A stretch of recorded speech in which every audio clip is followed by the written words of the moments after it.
حضرت خفاف بن ایما کی صاحبزادی بیوہ ہو کے آ گئی، بچے ساتھ تھے، سر راہ جناب عمر سے ملی اور مل کے کہنے لگی حضور میں اس صحابی کی بیٹی ہوں جنہوں نے احد والے دن اپنے بیٹے کے ساتھ مل کے معاشرہ کیا تھا، بچے میرے یتیم ہو گئے ہیں، میں بیوہ ہوں۔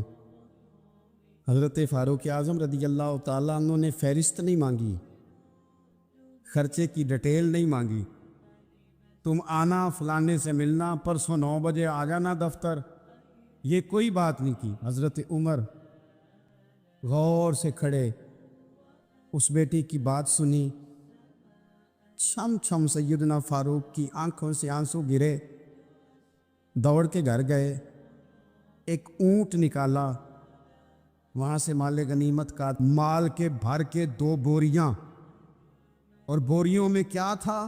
چاندی بھی تھی، نقدی پیسے بھی تھے، کچھ ضرورت کا سامان بھی تھا، غلہ بھی تھا، 2 بوریاں بھر کے اونٹ پہ رکھ کے کھول لگام اس بیٹی کے ہاتھ میں تھما کے کا پتر سامان بھی تیرا ہے، اونٹ بھی تیرا ہے، اور یہ نہ سمجھنا یہی کچھ تجھے دیا ہے، جب یہ ختم ہوگا تو رب تیرے لیے اور بندوبست فرمائے گا۔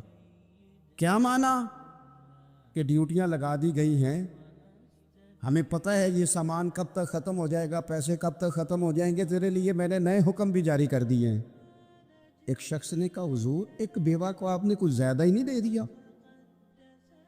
کہا ایک ہی خاتون کو آپ نے اتنا نہیں دے دیا؟ تو حضرت عمر ناراض ہو گئے، فرمانے لگے تجھے تیری مار ہوئے، میری نظروں میں آج بھی وہ جلوہ موجود ہے جب اس کا باپ اور بھائی میدان احد میں کافروں کے خلاف لڑائی کر رہے تھے، آج تک میری نظر میں موجود ہے، تو کہتا ہے میں نے زیادہ دے دیا۔ عزیز دوستو، عرب شریف کے اندر بے شمار مسائل تھے، بت پرستی، عقیدے کا بگاڑ سب سے بڑا مسئلہ تھا۔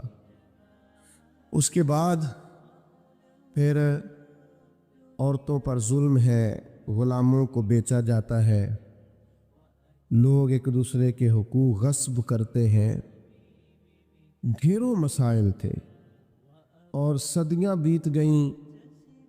حضرت عیسیٰ علیہ السلام کے بعد آسمان سے کوئی وحی نہیں آئی، زمین و آسمان کا رابطہ نہیں ہوا، بے شمار مسائل تھے جن پر فوری اصلاح کی ضرورت تھی۔ لیکن جو پہلی وحی آئی ہے نا غار حرا میں، جو صدیوں بعد زمین کا آسمان کا آپس میں پہلا رابطہ ہوا ہے،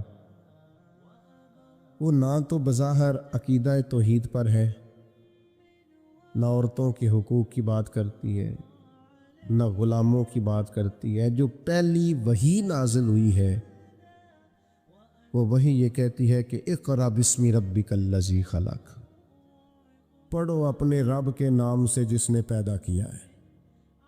جو پہلی وحی نازل ہوتی ہے وہ یہ کہتی ہے کہ اپنے رب کے نام سے پڑھو۔ معنی کیا ہے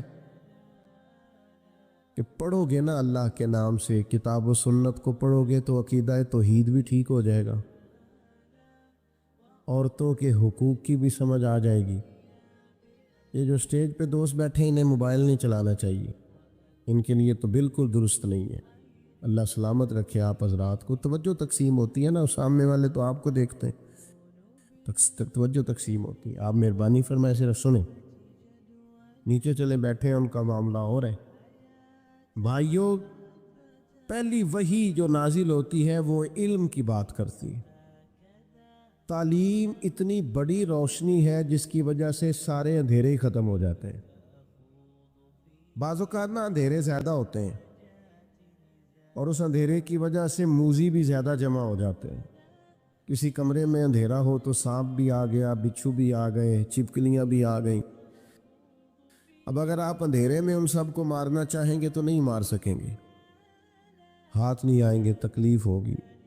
ان سارے موذی جانوروں سے بچنے کا بہترین حال یہ ہے کہ کمرے میں اجالا کر دیں۔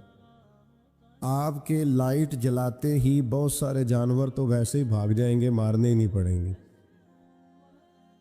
تو یاد رکھیے کہ اندھیرا کفر کا ہو، شرک کا ہو، ظلم کا ہو، جبر کا ہو، اس کا علاج کیا ہے کہ علم کا چراغ روشن کر دو۔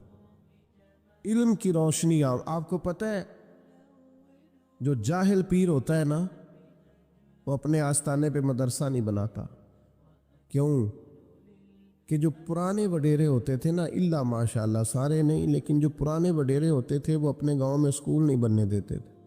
جو جاہل تھے وہ کیوں نہیں بننے دیتے تھے؟ وہ کہتے تھے اگر غریبوں کے بچے پڑھ گئے تو ہماری بھینسوں کو چارہ کون ڈالے گا، پڑھنے نہیں دیتے تھے۔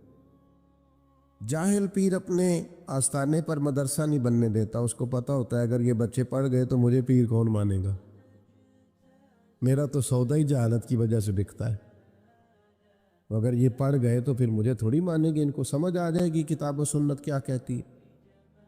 علم کی روشنی، کتاب و سنت کا علم، یہ آپ کو باطنی طور پر توانا کرتا ہے۔ یہ دور آیا ہے لوگ موٹیویٹ ہونا چاہتے ہیں، اس کے لیے موٹیویشنل اسپیکرز کے پاس جاتے ہیں کہ مجھے قائل کر دیا جائے۔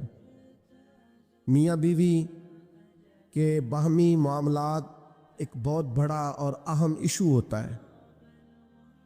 آپ کو پتہ ہے کسی گھر کے اندر گھر بھی کشادہ ہو اور اولاد بھی ہو، ساری نعمتیں موجود ہوں، لیکن میاں بیوی کا پیار نہ ہو، اس گھر میں رہا نہیں جا سکتا۔ ساری آسانیوں کے باوجود اس گھر میں اذیت ہوتی۔ اب اس پر کتابیں لکھی جاتی ہیں، اب تو باقاعدہ سیشن ہونے لگے ہیں، لوگ موٹیویٹ ہوتے ہیں کہ حقوق کا پتہ چلے، ایک دوسرے کے ساتھ گزارا کیسے کرنا ہے۔ میں کہتا ہوں آپ ساری تعلیمات چھوڑیں، قرآن و سنت سے فیض لیں، آپ کا سینہ روشن کر دے گا۔ ایک جملہ قرآن مجید کا، ہن لباس لکم وانتم لباس لہن، مرد عورت کا لباس ہے، عورت مرد کا لباس ہے۔ یہ ایک جملہ قرآن مجید کا، صرف ایک، مرد عورت کا لباس ہے اور عورت، یہ صرف ایک جملہ سمجھ میں آ جائے نا، آپ کبھی غور کریں تو آپ کو اندازہ ہوگا۔ بڑی باتیں یہاں بڑے خوبصورت پہلو علماء تفسیر نے چھیڑے ہیں۔ 3 باتیں عرض کرتا ہوں۔ علماء نے لکھا ہے مرد عورت کا لباس ہے۔ یہ دیکھیں کتاب و سنت کے علم کی روشنی کا کیا حال ہے۔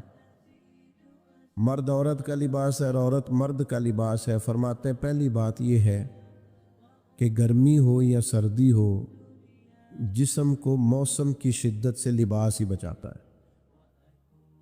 آپ یعنی سخت گرمیوں میں بھی لوگ کہتے ہیں سر پہ کپڑا لے لو تاکہ دھوپ کی تمازت سے بچ سکو۔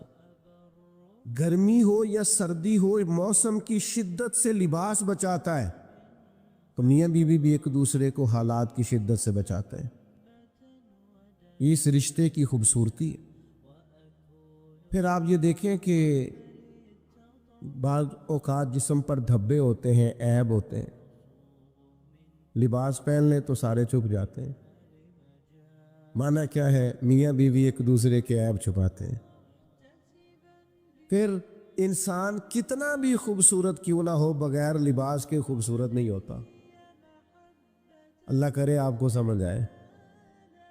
لوگ یہ نہیں کہتے بندہ اچھا لگ رہا ہے، کہتے ہیں کپڑے کتنے اچھے لگ رہے ہیں۔ یہ لباس پہننا ہے، اس میں آپ کتنے سجے، کتنے پیارے لگ رہے۔ دین نے کہا میاں بیوی ایک دوسرے کا لباس ہے، مرد بیوی کی وجہ سے سجے گا، عورت خامند کی وجہ سے زینت پائے گی۔ تو قرآن مجید کا جو علم ہے، قرآن مجید کی جو تعلیمات ہیں، کتاب و سنت کے جو ارشادات ہیں، وہ تازہ دم کریں گے۔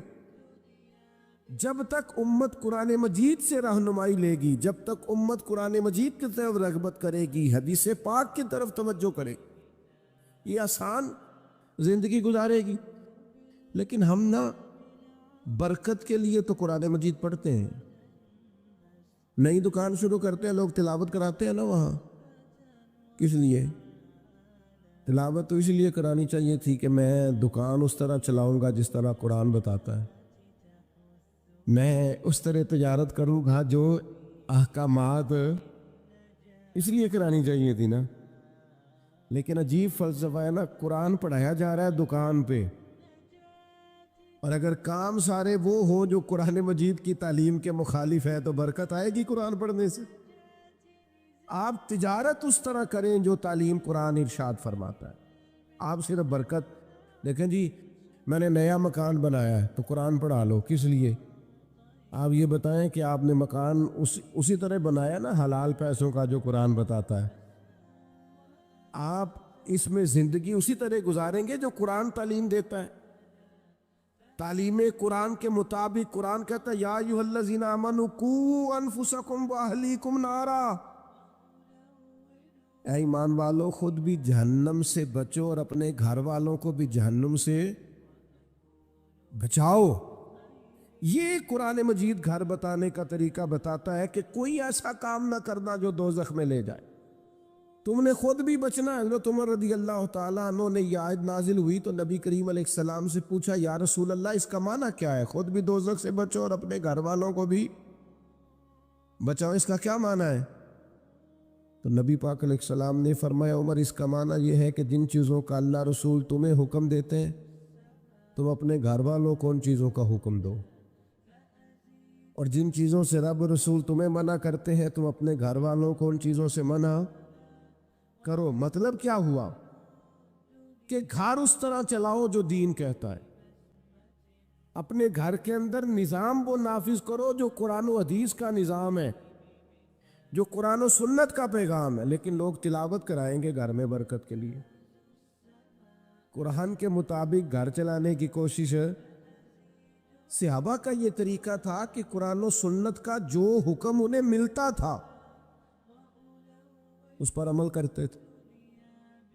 ہمارے ہاں بڑی برکت ہوتی ہے ماشاءاللہ جی، تلاوت ہو جائے پہلے، اللہ خیر کرے. سیاسی جلسوں میں بھی پہلے تلاوت ہوتی ہے، بعد میں ترجمہ بھی ہوتا ہے.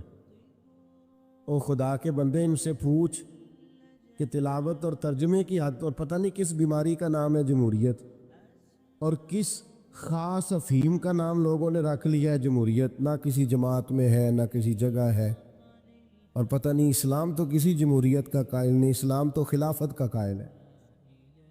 اسلام تو کہتا ہے کہ آپ کو کوئی نیا قانون بنانے کی ضرورت ہی نہیں، قانون تو اللہ رسول نے بنا دیے. آپ نائب بن کے ان کا نفاذ کرے، بات ختم ہو گئی. اور لوگ اپنا اپنا چورن بیچتے ہیں، اور قوم کو وہ جس زمانے میں غالباً 97 میں یا 99 میں ایک حکومت بدلی تھی، تو میں صبح صبح ایک جگہ پہ اخبار پڑھ رہا تھا تو ایک بابا جی ناشتہ بیچا کرتے تھے. میں نے ان سے کہا آپ کو پتہ ہے رات کی حکومت بدل گئی؟ کہنا پتر جیڑا مرضی آوے میں تے مزدوری کر کے روٹی کھانی، سانوں تے حکومتاں نہ کدے کو فائدہ نظر، محنت کرتے ہیں تو کھاتے ہیں، کہیں نظر نہیں آتا یہ معاملہ کیا ہے. تو بھائی یاد رکھیں گے آپ کہ آپ تلاوتیں تو کرا رہے ہیں اسمبلیوں میں بھی، دیگر جگہوں، یہ بھی بتائیں کہ قرآن کے نظام کے مطابق چلا رہے ہیں نظم کو. قرآن مجید حدیث پاک یہ عمل کے لیے ہے.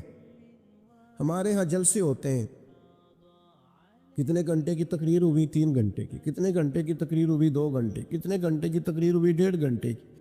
اب آپ ساری تقریر چھوڑیں، 5 منٹ اس جو تقریر ہے اس میں سے 5 منٹ والی تقریر پہ عمل کریں. جو بتایا گیا اس میں سے 5. میں ایک جگہ پہ بیان کے لیے گیا تو گفتگو میں نے کی، میں آ گیا. اگلے سال وہ دوست پھر آگے کہنے لگے پچھلے سال آپ نے 25 منٹ تقریر کی تھی، عید کی لمبی کیجئے گا. میں نے کہا 25 منٹ والی پہ عمل ہو گیا. اگر تو 25 منٹ والی پہ عمل ہو گیا تو چلو اس دفعہ 40 منٹ کر لیتے ہیں. لیکن اگر ہم نے قرآن و حدیث کو بھی معاذ اللہ کانوں کے ذائقے کے لیے رکھا ہوا ہے، کیا بات کی، بڑا مزہ آیا ماشاءاللہ، وہ عمل کم کرنا. صحابہ کرام نے کتاب و سنت کو لیا تو وہ سمجھتے تھے یہی تعلیمات نجات ہے. جو حکم آیا عمل کیا. اللہ نے فرمایا لن تنالوا البر حتی تنفقوا مما تحبون، تم ہرگز بھلائی کو نہیں پہنچو گے جب تک اپنی پیاری چیز خرچ نہ کرو. آیا بل اللہ مولاکم، فرمایا بلکہ اللہ تمہارا مولا ہے. وَهُوَ خَيْرُ النَّاصِرِينَ، اور وہ بہترین مددگار ہے. وہ جو رب تمہارا مولا ہے وہ بہترین مددگار ہے. اور اگر وہ مدد کرے تمہاری، سورہ آل عمران میں آگے جا کے ارشاد فرمایا اگر اللہ مدد کرے تو پھر تم پر کوئی غالب نہیں آ سکتا، اور اگر وہ تمہاری مدد چھوڑ دے تو پھر کوئی تمہاری مدد کر سکتا؟ کوئی مدد نہیں کر سکتا۔ بدر کی جنگ بھی اور فتح مکہ بھی رمضان المبارک میں ہوا ہے۔ میں دونوں پر غور کر رہا تھا تو ایک نیا مضمون میرے ذہن میں آنے لگا۔ بدر کی جو جنگ ہے اس میں بھی ایک عجیب انقلاب آیا ہے کہ 313 نے 1000 سے مقابلہ کیا، اور جن 1000 سے مقابلہ کیا وہ اسلحے سے لیس تھے، اور یہ جو 313 ہیں ان کے پاس 6 زرہیں، 8 تلواریں، چند گھوڑے، لیکن اللہ نے کامیابی دی تو خود رب نے بیان کیا کس طرح دی، فرمایا وَلَقَدْ نَصَرَكُمُ اللَّهُ بِبَدْرٍ وَأَنْتُمْ أَذِلَّةٌ۔ وہ کامیابی اس طرح ملی ہے کہ رب نے تمہاری مدد کی تھی، تم تو کمزور تھے، اللہ نے بدر میں تمہاری مدد کی، تم جیت گئے۔ وَلَقَدْ نَصَرَكُمُ اللَّهُ بِبَدْرٍ وَأَنْتُمْ أَذِلَّةٌ، اللہ نے بدر میں تمہاری مدد کی، تم تو کمزور تھے۔ پھر فتح مکہ نصیب ہوئی تو اس میں بھی بہترین منصوبہ بندی نبی پاک علیہ السلام نے فرمائی، بہترین حکمت عملی حضور نے اپنائی، لیکن ہمیں جو اللہ رسول نے بات سمجھائی وہ کیا ہے؟ اذا جاء نصر اللہ والفتح، فرمایا جب اللہ کی مدد آئی اور فتح نصیب ہو گئی۔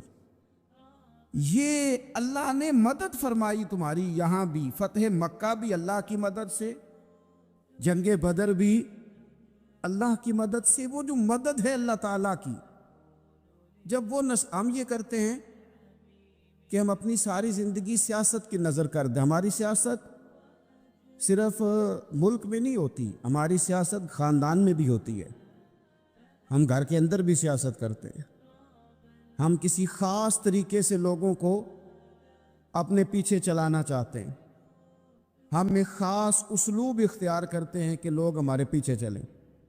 اس کا نقصان ہمیں یہ ہوتا ہے کہ سیاست جو ہوتی ہے یہ شطرنج کے ہیر پھیر کی طرح ہوتی ہے، تو اس کے راز بڑی جلدی کھلنے لگ جاتے ہیں، پتہ چل جاتا ہے کہ بندہ مخلص نہیں تھا، سیاست کر رہا تھا، طریقے سلیقے سے اس نے جوڑ کے رکھا ہوا تھا۔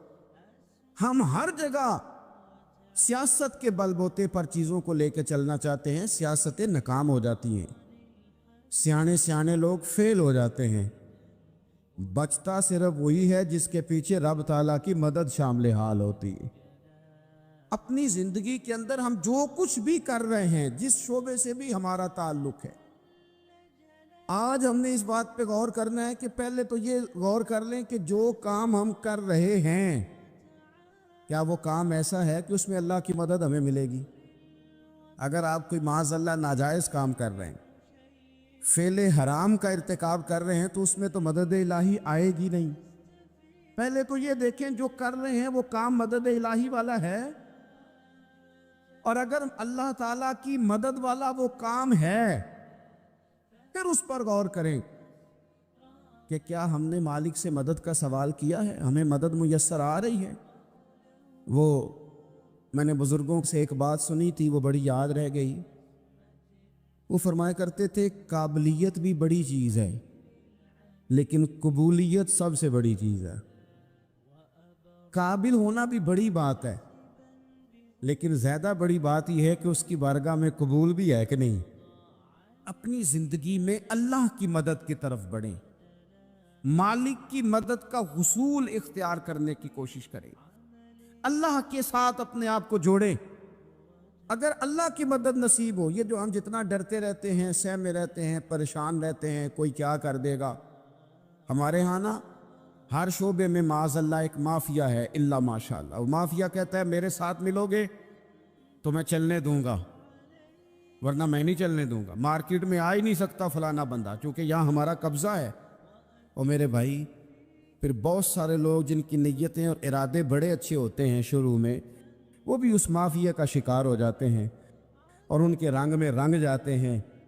یاد رکھنا، کسی شخص کی بلیک میلنگ کا کبھی شکار نہ ہونا، کبھی کسی کی میٹھی اور مسجع مکفہ باتوں کا شکار نہ ہونا، کوئی کیا کر سکتا ہے اگر اللہ مددگار ہو تو؟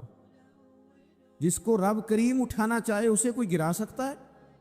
ہم یہ ڈرے ڈرے سہمے سہمے پریشان پریشان فیصلہ کرنے کی طاقت نہیں، مجھے چلنا چاہیے کہ نہیں، اٹھنا چاہیے کہ نہیں، کرنا چاہیے، اٹھ باندھ کمر کیوں ڈرتا ہے؟ پھر دیکھو خدا کیا کرتا ہے۔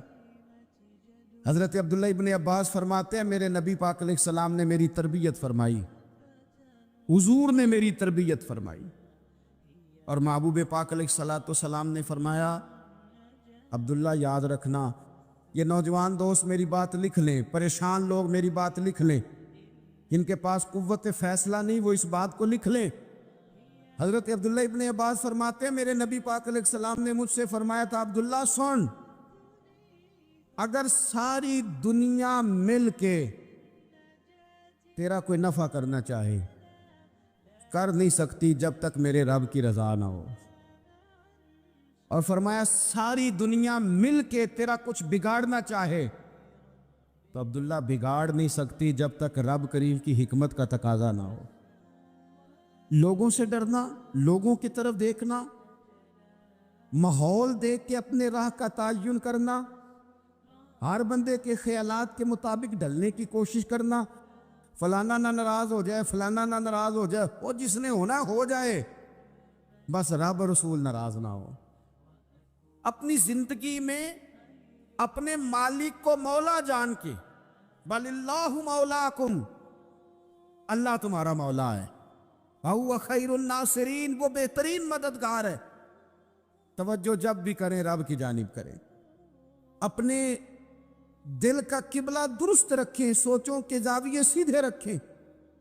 میرے بھائی، مالک جب بندوبست کر دے نا، جب مالک بندوبست کر دے پھر ایسا بندوبست کرتا ہے کہ لوگوں کے پاس نا چارہ نہیں رہتا۔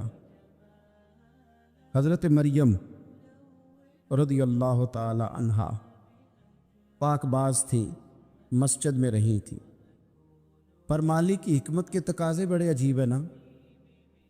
پھر جناب مریم کو اللہ تعالیٰ نے بغیر شوہر کے اولاد عطا کر دی۔